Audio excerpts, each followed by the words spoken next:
ನಮಸ್ಕಾರ. ಇವತ್ತು ನಾವು ಮಾತಾಡೋಕೆ ಹೊರಟಿರೋ ವಿಷಯ ಇದೆಯಲ್ಲ, ಇದು ತುಂಬಾನೇ ವೈಯಕ್ತಿಕ ಅಂತ ಅನ್ಸ್ಬೋದು. ಒಂದು ಮಗು ತನ್ನ ವಯಸ್ಸಿಗೆ ಮೀರಿದ ಜವಾಬ್ದಾರಿಗಳನ್ನು ಹೊತ್ಕೊಂಡಾಗ ಏನಾಗುತ್ತೆ, ಅದರ ಪರಿಣಾಮಗಳೇನು? ಬನ್ನಿ ಇದ್ರ ಬಗ್ಗೆ ಸ್ವಲ್ಪ ಆಳವಾಗಿ ಅರ್ಥ ಮಾಡ್ಕೊಳ್ಳೋಣ. ಬನ್ನಿ ಈ ಒಂದು ಪ್ರಶ್ನೆಯಿಂದ ಶುರು ಮಾಡೋಣ. ನಾವು ಬೇಗನೆ ದೊಡ್ಡವರಾಗ್ಬಿಟ್ವಾ? ಅಂದ್ರೆ ಚಿಕ್ಕ ವಯಸ್ಸಲ್ಲೇ, ಬಾಲ್ಯದಲ್ಲೇ ದೊಡ್ಡವರ ಥರ ಯೋಚನೆ ಮಾಡೋ, ಅವರ ಥರ ಜವಾಬ್ದಾರಿ ತಗೊಳ್ಳೋ ಪರಿಸ್ಥಿತಿ ಬಂದಿತ್ತಾ ಅಂತ ಒಮ್ಮೆ ಯೋಚನೆ ಮಾಡಿ ನೋಡಿ. ಆಟ ಆಡೋ ವಯಸ್ಸಲ್ಲಿ ಬೇರೆಯವರ ಜವಾಬ್ದಾರಿಗಳನ್ನು ನಿಭಾಯಿಸೋದ್ರಲ್ಲೇ ನಮ್ಮ ಬಾಲ್ಯ ಕಳೆದೋಯ್ತಾ? ಈ ಸ್ಲೈಡ್ ಮೇಲಿರೋ ಮಾತುಗಳನ್ನ ನೋಡಿ, ಇದು ಎಷ್ಟೋ ಜನರ ಅನುಭವಕ್ಕೆ ಕನ್ನಡಿ ಹಿಡಿಯುತ್ತೆ ಅಲ್ವಾ?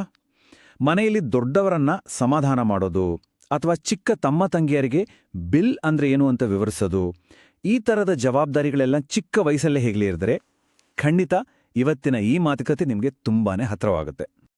ಸರಿ, ಈ ತರಹದ ಅನುಭವಗಳಿಗೆಲ್ಲ ಒಂದು ನಿರ್ದಿಷ್ಟವಾದ ಹೆಸರಿದೆ. ಅದೇನೆಂದು ತಿಳಿಯೋ ಮುನ್ನ ಇದರ ಹಿಂದಿರೋ ಕೆಲವು ಮೂಲಭೂತ ಪರಿಕಲ್ಪನೆಗಳನ್ನ ಮೊದಲು ಅರ್ಥ ಮಾಡ್ಕೊಳ್ಳೋಣ. ಮೊದಲನೇದು ಪೇರೆಂಟಿಫಿಕೇಶನ್ ಅಥವಾ ಪೋಷಕೀಕರಣ. ಅಂದ್ರೆ ಏನು? ಅಂದ್ರೆ ಮಗು ಮಾಡಬಾರ್ದ ಕೆಲಸಗಳನ್ನ, ಅಂದ್ರೆ ಪೋಷಕರು ಮಾಡಬೇಕಾದ ಕೆಲಸಗಳನ್ನ ಮಗುವಿನ ಮೇಲೆ ಹಾಕೋದು. ಇದು ಮನೆಗೆಲ್ಸ, ಅಡುಗೆ, ಹಣಕಾಸಿನ ವಿಷಯಗಳಿರ್ಬೋದು. ಇಲ್ಲ ಅಂದ್ರೆ ಅದಕ್ಕಿಂತ ಮುಖ್ಯವಾಗಿ ಮಗುವನ್ನೇ ತಮ್ಮ ಭಾವನಾತ್ಮಕ ಆಸರೆಯಾಗಿ ಮಾಡ್ಕೊಳ್ಳೋದು. ಅಂದ್ರೆ ತಮ್ಮ ಸ್ನೇಹಿತರ ಥರ ಅಥವಾ ತಮ್ಮ ಸಲಹೆಗಾರರ ಥರಾನೇ ನೋಡ್ಕೊಳ್ಳೋದು. ಎರಡನೆಯದು ಇಮೋಷನಲ್ ಇನ್ಸೆಸ್ಟ್ ಅಥವಾ ಭಾವನಾತ್ಮಕ ಅನೈತಿಕತೆ. ಇಲ್ಲಿ ಒಂದು ವಿಷಯ ಸ್ಪಷ್ಟವಾಗಿರಬೇಕು. ಇದು ಶಾರೀರಿಕ ಗಡಿಗಳ ಬಗ್ಗೆ ಅಲ್ಲ, ಬದಲಿಗೆ ಇದು ಭಾವನಾತ್ಮಕ ಗಡಿಗಳನ್ನ ಮೀರಿದಾಗ ಆಗೋದು. ಅಂದ್ರೆ ಪೋಷಕರು ತಮ್ಮ ಸಂಗಾತಿಯಿಂದ ಅಥವಾ ಸ್ನೇಹಿತರಿಂದ ಪಡೆಯಬೇಕಾದ ಭಾವನಾತ್ಮಕ ಬೆಂಬಲವನ್ನ ತಮ್ಮ ಮಕ್ಕಳಿಂದಲೇ ನಿರೀಕ್ಷೆ ಮಾಡೋದು. ಹಾಗಿದ್ರೆ ಇದರ ಲಕ್ಷಣಗಳೇನು? ಹೇಗೆ ಗೊತ್ತಾಗುತ್ತೆ? ಈ ಸ್ಲೈಡ್ನಲ್ಲಿ ಕೆಲವು ಸಾಮಾನ್ಯ ಚಿಹ್ನೆಗಳಿವೆ, ಬನ್ನಿ ನೋಡೋಣ. ಉದಾಹರಣೆಗೆ, ಪೋಷಕರ ಜಗಳದಲ್ಲಿ ಮಧ್ಯೆ ಬಂದು ಅವರಿಗೆ ಸಮಾಧಾನ ಮಾಡೋ ಚಿಕಿತ್ಸಕರಾಗೋದು, ಅಥವಾ ತಮ್ಮ ಒಡಹುಟ್ಟಿದವರ ಓದು, ಅವರ ಭಾವನೆಗಳು ಎಲ್ಲದಕ್ಕೂ ತಾವೇ ಜವಾಬ್ದಾರರಾಗೋದು.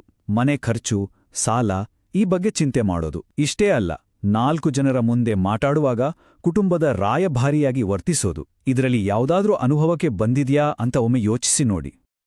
ನೋಡಿ, ಈ ಮಾತಿದೆಯಲ್ಲ, ಇದು ತುಂಬಾ ಮುಖ್ಯ. ಅದು ನಮ್ಮ ಕೆಲ್ಸ ಅಂತ ನಾವೇ ಅನ್ಕೊಂಡ್ವಿ, ಯಾಕಂದ್ರೆ ಅದನ್ನ ಮಾಡಕ್ಕೆ ಬೇರೆ ಯಾರೂ ಇರ್ಲಿಲ್ಲ. ಮನೆಯಲ್ಲಿ ಆ ಜವಾಬ್ದಾರಿಯನ್ನ ಬೇರೆ ಯಾರೂ ತಗೊಳ್ದೇ ಇದ್ದಾಗ ಮಗುವೇ ಅನಿವಾರ್ಯವಾಗಿ ಅದನ್ನ ತನ್ನ ಕರ್ತವ್ಯ ಅಂತ ಭಾವಿಸುತ್ತೆ. ಇದು ಆಯ್ಕೆ ಆಗಿರೋದಿಲ್ಲ, ಬದ್ಲಿಗೆ ಇದೊಂದು ಅನಿವಾರ್ಯತೆಯಾಗಿರುತ್ತೆ. ಒಂದು ನೈಜ ಘಟನೆಯನ್ನ ನೋಡೋಣ ಬನ್ನಿ. 22 ವರ್ಷದ ಒಬ್ಬ ಮೆಡಿಕಲ್ ಸ್ಟೂಡೆಂಟ್. ಅವಳಿಗೆ ಇಂಟರ್ನ್ಶಿಪ್ಗೆ ಬೇರೆ ಊರಿಗೆ ಹೋಗ್ಬೇಕಾಗಿ ಬರುತ್ತೆ. ಆದ್ರೆ ಅವಳ ಮನಸ್ಸಲ್ಲಿ ವಿಪರೀತ ಗಿಲ್ಟ್, ಅಪರಾಧಿ ಪ್ರಜ್ಞೆ. ಯಾಕಂದ್ರೆ ಅವಳ ಪ್ರಕಾರ ಅವಳು ತನ್ನ ಕುಟುಂಬವನ್ನ ಕೈಬಿಟ್ಟು ಹೋಗ್ತಾ ಇದ್ದಾಳೆ. ತನ್ನ ತಾಯಿ ಮತ್ತು ತಮ್ಮನ ಜವಾಬ್ದಾರಿ ತಂದು ಅಂತ ಅದೆಷ್ಟು ಆಳವಾಗಿ ನಂಬಬಿಟ್ಟಿದ್ಲು ಅಂದ್ರೆ ತನಗೋಸ್ಕರ ಒಂದು ಹೆಜ್ಜೆ ಮುಂದಿಡೋದೇ ತಪ್ಪು ಅಂತ ಅವಳಿಗೆ ಅನಿಸ್ತಿತ್ತು. ಆಗ ಒಬ್ಬ ಚಿಕಿತ್ಸಕರು ಅವಳಿಗೆ ಒಂದು ವಿಷಯವನ್ನ ಅರ್ಥ ಮಾಡಿಸ್ತಾರೆ. ನೀನು ಬಿಟ್ಟು ಹೋಗ್ತಾ ಇರೋದು ನಿನ್ನ ಕುಟುಂಬವನ್ನಲ್ಲ, ಬದಲಾಗಿ ಆ ಒಂದು ಪಾತ್ರವನ್ನ ಮಾತ್ರ ಅಂತ. ಆ ಒಂದು ಮಾತು ಅವಳ ದೃಷ್ಟಿಕೋನವನ್ನೇ ಬದಲಾಯಿಸ್ಬಿಡ್ತು. ಸರಿ, ಈಗ ಮುಂದಿನ ಭಾಗಕ್ಕೆ ಹೋಗೋಣ. ಇಲ್ಲಿ ಒಂದು ಭ್ರಮೆಯ ಬಗ್ಗೆ ಮಾತಾಡೋಣ. ಆತ್ಮೀಯತೆ ಅನ್ನೋ ಹೆಸರಲ್ಲಿ ನಡೆಯುವ ಕೆಲವು ಕುಶಲ ತಂತ್ರಗಳ ಬಗ್ಗೆ, ಆ ಸಂಬಂಧಗಳ ಸಂಕೀರ್ಣತೆಯ ಬಗ್ಗೆ ತಿಳಿದುಕೊಳ್ಳೋಣ. ಇದು ತುಂಬಾ ಇಂಟ್ರೆಸ್ಟಿಂಗ್ ನೋಡಿ. ಕೆಲವೊಮ್ಮೆ ನಿನಗೆ ಮಾತ್ರ ಮನೆ ಸೀಕ್ರೆಟ್ಸ್ ಹೇಳ್ತೀನಿ, ನೀನು ಲೇಟಾಗಿ ಮನೆಗೆ ಬರ್ಬೋದು ಅಂತ ಕೆಲವು ಸ್ಪೆಷಲ್ ಸವಲತ್ತುಗಳನ್ನು ಕೊಡ್ತಾರೆ. ನೋಡೋಕೆ ಇದು ಪ್ರೀತಿ, ನಂಬಿಕೆ ಥರ ಕಾಣಿಸುತ್ತೆ. ನಾನೇ ಸ್ಪೆಷಲ್ ಅನ್ನೋ ಫೀಲಿಂಗ್ ಕೂಡ ಬರುತ್ತೆ.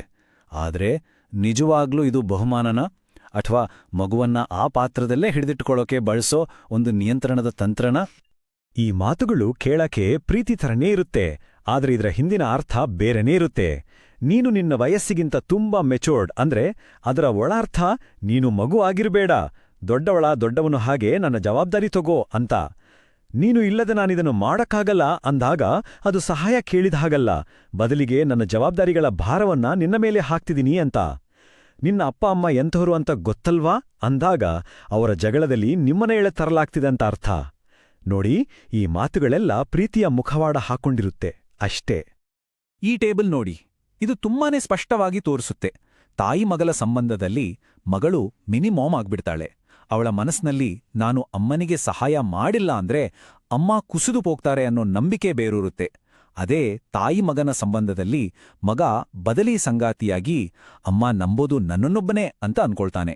ಹಾಗೆ ತಂದೆ ಮಗಲ ಸಂಬಂಧದಲ್ಲಿ ಮಗಳು ಭಾವನಾತ್ಮಕ ಪತ್ನಿ, ತಂದೆ ಮಗನ ಸಂಬಂಧದಲ್ಲಿ ಮಗ ಮನೆಯ ಪುಟ್ಟ ಯಜಮಾನ. ಈ ಪ್ರತಿಯೊಂದು ಪಾತ್ರದ ಜೊತೆ ಒಂದು ಗುಪ್ತ ನಂಬಿಕೆ ಬೆಳೆದ್ಬಿಡುತ್ತೆ. ಸರಿ, ಇಷ್ಟೊತ್ತು ನಾವು ಸಮಸ್ಯೆಯನ್ನ ಗುರ್ತಿಸೋ ಬಗ್ಗೆ ಮಾತಾಡಿದ್ವಿ. ಈಗ ಬಹುಶಃ ಅತಿ ಮುಖ್ಯವಾದ ಭಾಗಕ್ಕೆ ಬರೋಣ. ಅಂದ್ರೆ, ಈ ಪಾತ್ರದಿಂದ ಹೊರಗಡೆ ಬರೋದು ಹೇಗೆ, ಇದರಿಂದ ಮುಕ್ತರಾಗೋದು ಹೇಗೆ, ನಮ್ಮದೇ ಆದ ಗಡಿಗಳನ್ನ, ಬೌಂಡ್ರಿಗಳನ್ನ ಸೆಟ್ ಮಾಡ್ಕೊಳ್ಳೋದು ಹೇಗೆ ಅಂತ ನೋಡೋಣ. ನೋಡಿ, ಆರೋಗ್ಯಕರವಾಗಿ ಜವಾಬ್ದಾರಿ ತಗೊಳ್ಳೋದು ಬೇರೆ, ಪೋಷಕೀಕರಣ ಬೇರೆ, ಎರಡಕ್ಕೂ ವ್ಯತ್ಯಾಸ ಇದೆ. ಈ ಸ್ಲೈಡ್ ಅದನ್ನೇ ಸ್ಪಷ್ಟವಾಗಿ ಹೇಳ್ತಿದೆ. ಸಹಜ ಪ್ರಬುದ್ಧತೆಯಲ್ಲಿ ನಾವು ಟೀಮ್ನ ಒಂದು ಭಾಗವಾಗಿ ಸಹಾಯ ಮಾಡ್ತೀವಿ. ಆದರೆ ಪೋಷಕೀಕರಣದಲ್ಲಿ ಇಲ್ಲದ ಪೋಷಕರ ಜಾಗವನ್ನೇ ನಾವು ತುಂಬಬೇಕಾಗುತ್ತೆ. ನಾರ್ಮಲ್ ಆಗಿ ಏನಾದ್ರೂ ಕಲ್ತ್ರೆ, ಸಹಾಯ ಮಾಡಿದ್ರೆ ಮೆಚ್ಚುಗೆ ಸಿಗುತ್ತೆ. ಆದರೆ ಇಲ್ಲಿ ನಮ್ಮ ಅಗತ್ಯಗಳ ಬಗ್ಗೆ ಮಾತಾಡಿದ್ರೆ ಸಾಕು, ಅಪರಾಧಿ ಪ್ರಜ್ಞೆ ಕಾಡೋಕೆ ಶುರುವಾಗತ್ತೆ. ಅತಿ ಮುಖ್ಯವಾದ ವ್ಯತ್ಯಾಸ ಅಂದ್ರೆ, ಒಂದು ಕಡೆ ಪಾತ್ರ ಬೆಂಬಲಕ್ಕಷ್ಟೇ ಸೀಮಿತ, ಇನ್ನೊಂದು ಕಡೆ ನಾವಿಲ್ಲ ಅಂದ್ರೆ ಕುಟುಂಬನೇ ನಡೆಯಲ್ಲ ಅನ್ನೋ ನಂಬಿಕೆ. ಈ ಪಾತ್ರಗಳಿಂದ ಹೊರಬರಬೇಕು ಅಂದಾಗ ನಮ್ಮನ್ನ ತಡೆಯೋ ಅತೀ ದೊಡ್ಡ ಶಕ್ತಿ ಯಾವುದು ಗೊತ್ತಾ? ಅದು ಗಿಲ್ಟ್, ಅಪರಾಧಿ ಪ್ರಜ್ಞೆ. ನಾನು ಹೀಗ್ ಮಾಡಿದ್ರೆ ಅಪ್ಪ ಅಮ್ಮನಿಗೆ ಬೇಜಾರಾಗುತ್ತೇನೋ ಅನ್ನೋ ಭಯ. ಆದರೆ ಡಾಕ್ಟರ್ ರಮಣಿ ದುರ್ವಾಸುಲ್ ಅವರ ಈ ಮಾತು ನೆನ್ಪಿರ್ಲಿ. ಅಪರಾಧಿ ಪ್ರಜ್ಞೆ ಅನ್ನೋದು ಪ್ರೀತಿಯ ಸಂಕೇತ ಅಲ್ಲ, ಅದು ನಿಯಂತ್ರಣದ ಒಂದು ಅಸ್ತ್ರ ಅಷ್ಟೇ. ಹಾಗಿದ್ರೆ ಈ ಬೌಂಡ್ರಿಗಳನ್ನ ಸೆಟ್ ಮಾಡಕ್ಕೆ ಹೇಗ್ ಶುರು ಮಾಡೋದು? ಇಲ್ಲಿ 4 ಸಿಂಪಲ್ ಸ್ಟೆಪ್ಸ್ ಇದೆ. 1. ಸೌಮ್ಯವಾಗಿ ಸ್ವಲ್ಪ ದೂರ ಇರಿ. ಅಂದ್ರೆ ನಿಮ್ಮ ಎಲ್ಲಾ ಪರ್ಸನಲ್ ವಿಷಯಗಳನ್ನ ಹಂಚಿಕೊಳ್ಳೋದನ್ನ ಕಡಿಮೆ ಮಾಡಿ. 2. ಯಾರೇ ಏನೇ ಕೇಳಿದ್ರೂ ತಕ್ಷಣ ಹೂ ಅನ್ನೋ ಬದಲು 1 ನಿಮಿಷ ಯೋಚನೆ ಮಾಡಿ ಹೇಳ್ತೀನಿ ಅನ್ನೋ ಅಭ್ಯಾಸ ಮಾಡ್ಕೊಳ್ಳಿ. 3. ಎಲ್ಲದಕ್ಕೂ ತಕ್ಷಣ ರಿಯಾಕ್ಟ್ ಮಾಡೋ ಬದಲು ಸುಮ್ನೆ ಗಮನಿಸಿ, ಆಗ ನಿಮ್ಮ ಶಕ್ತಿ ನಿಮ್ ಕೈಗೆ ವಾಪಸ್ ಬರುತ್ತೆ. ಮತ್ತು 4ನೇದು, ನೀವು ನಿಮ್ಗೋಸ್ಕರ ಒಂದು ನಿರ್ಧಾರ ತಗೊಂಡ್ರೆ ಅದಕ್ಕೆ ಉದ್ದುದ್ದ ವಿವರಣೆ ಕೊಡ್ಬೇಕಾದ ಅವಶ್ಯಕತೆ ಇಲ್ಲ. ಸರಿ, ಈಗ ನಾವು ಕೊನೆಯ ಮತ್ತು ಅತ್ಯಂತ ಭರವಸೆ ಮೂಡಿಸೋ ಹಂತಕ್ಕೆ ಬಂದಿದ್ದೀವಿ. ನಮ್ಮ ಕಥೆಯನ್ನ ನಾವೇ ಮರಳಿ ಪಡೆಯೋದು, ನಮ್ಮನ್ನ ನಾವೇ ಗುಣಪಡಿಸಿಕೊಳ್ಳೋದು ಹೇಗೆ, ಕಳೆದು ಹೋದ ಆ ಬಾಲ್ಯದ ತುಣುಕನ್ನ ಮತ್ತೆ ಪಡೆಯೋದು ಹೇಗೆ, ಇದ್ರ ಬಗ್ಗೆ ಮಾತಾಡೋಣ. ನಮ್ಮೊಳಗಿನ ಮಗುವನ್ನ ಮತ್ತೆ ಹುಡುಕೋದು ಅಂದ್ರೆ ಹಿಂದಕ್ಕೆ ಹೋಗೋದಲ್ಲ, ಅದು ನಮ್ಮನ್ನ ನಾವು ಸರಿಪಡಿಸ್ಕೊಡೋದು. ಇದನ್ನ ಪುನಃಸ್ಥಾಪನೆ ಅಂತಾರೆ. ನೆನ್ಪಿಡಿ, ಯಾವುದೇ ಅನುಮತಿ ಇಲ್ಲದೆ ಆಟಾಡೋಕೆ, ಸುಮ್ಮನೆ ರೆಸ್ಟ್ ಮಾಡೋಕೆ ಮತ್ತು ಕೆಲವೊಮ್ಮೆ ವಿಫಲರಾಗೋಕೆ ಕೂಡ ನಮ್ಗೆಲ್ಲ ಸಂಪೂರ್ಣ ಹಕ್ಕಿದೆ. ನಮ್ಮನ್ನ ನಾವೇ ಮರುಪೋಷಣೆ ಮಾಡ್ಕೊಳ್ಳಕ್ಕೆ, ಅಂದ್ರೆ ರೀಪೇರೆಂಟಿಂಗ್ ಮಾಡ್ಕೊಳ್ಳಕ್ಕೆ ಇಲ್ಲಿ ಕೆಲವು ಪ್ರಾಕ್ಟಿಕಲ್ ಟಿಪ್ಸ್ ಇದೆ. ವಾರದಲ್ಲಿ 1 ದಿನವನ್ನ ನೋ ಆಬ್ಲಿಗೇಷನ್ ಡೇ ಅಂತ ಇಟ್ಕೊಳ್ಳಿ. ಅಂದ್ರೆ ಆ ದಿನ ಯಾವುದೇ ಜವಾಬ್ದಾರಿ ಇಲ್ಲ. ಒಂದು ಜರ್ನಲ್ ಇಟ್ಕೊಂಡು, ನಾನು ಚಿಕ್ಕವನಿದ್ದಾಗ ನನಗೆ ಡ್ಯಾಶ್ ಬೇಕಿತ್ತು, ಇವತ್ತು ನಾನು ನನಗೆ ಡ್ಯಾಶ್ ಕೊಡ್ತೀನಿ ಅಂತ ಬರೆಯಿರಿ. ಆ ಖಾಲಿ ಜಾಗದಲ್ಲಿ ಪ್ರೀತಿ, ಆಟ, ವಿಶ್ರಾಂತಿ ಏನ್ ಬೇಕಾದ್ರೂ ಬರಿಬೋದು. ಒಬ್ಬಳೆ ಕೂತು ಲೆಗೋಸ್ ಜೊತೆ ಆಡಿ, ಕ್ರಯಾನ್ಸ್ನಲ್ಲಿ ಚಿತ್ರ ಬಿಡಿಸಿ. ವಿನೋದವಾಗಿರಕ್ಕೆ ಮತ್ತು ರೆಸ್ಟ್ ಮಾಡಕ್ಕೆ ನಿಮಗೆ ನೀವೇ ಒಂದು ಅನುಮತಿ ಪತ್ರ ಬರೆದುಕೊಳ್ಳಿ. ಈ ಒಂದು ಪ್ರಶ್ನೆಯನ್ನ ನಾವೆಲ್ಲರೂ ನಮ್ಮನ್ನೇ ಕೇಳ್ಕೊಳ್ಳೋಣ. ಒಂದು ವೇಳೆ ನಾನು ಉಪಯುಕ್ತವಾಗಿರೋದನ್ನ ನಿಲ್ಲಿಸಿದ್ರೆ ಆಗ್ಲೂ ನನ್ನನ್ನ ಇಲ್ಲಿ ಪ್ರೀತಿಸ್ತಾರಾ? ಅಂದ್ರೆ ನಮ್ಮ ಮೇಲಿರೋ ಪ್ರೀತಿ ನಾವ್ ಮಾಡೋ ಕೆಲ್ಸ, ನಾವ್ ತಗೊಳ್ಳೋ ಜವಾಬ್ದಾರಿ ಮೇಲೆ ನಿಂತಿದ್ಯಾ, ಅಥವಾ ನಾವು ನಾವಾಗಿರೋದಕ್ಕೆ ನಮ್ಮನ್ನ ಪ್ರೀತಿಸ್ತಾರಾ? ಮತ್ತು ಕೊನೆಯದಾಗಿ ಈ ಅದ್ಭುತ ಮಾತಿನೊಂದಿಗೆ ಇವತ್ತಿನ ಈ ವಿಶ್ಲೇಷಣೆಯನ್ನ ಮುಗಿಸೋಣ. ಚೇತರಿಕೆ ಅಂದ್ರೆ ನಮ್ಮ ಪೋಷಕರು ಬಯಸಿದ ವ್ಯಕ್ತಿ ಆಗೋದಲ್ಲ, ಬದಲಿಗೆ ಅವರು ನಮ್ಮಿಂದ ಏನನ್ನೋ ಬಯಸೋಕೆ ಶುರು ಮಾಡೋಕ್ಕೂ ಮುಂಚೆ ನಾವು ಹೇಗಿದ್ವೋ ಆ ವ್ಯಕ್ತಿ ಆಗೋದು. ಅಂದ್ರೆ ಈ ಎಲ್ಲ ಜವಾಬ್ದಾರಿಗಳ ಭಾರ ಬೀಳೋಕ್ಕೂ ಮುಂಚೆ ಇದ್ದ ನಮ್ಮ ನಿಜವಾದ ಸ್ವರೂಪಕ್ಕೆ ಮರಳುವುದೇ ನಿಜವಾದ ಚೇತರಿಕೆ. ಆ ನಿಜವಾದ ನಮ್ಮನ್ನ ಮತ್ತೆ ಹುಡುಕೊಳ್ಳೋಣ.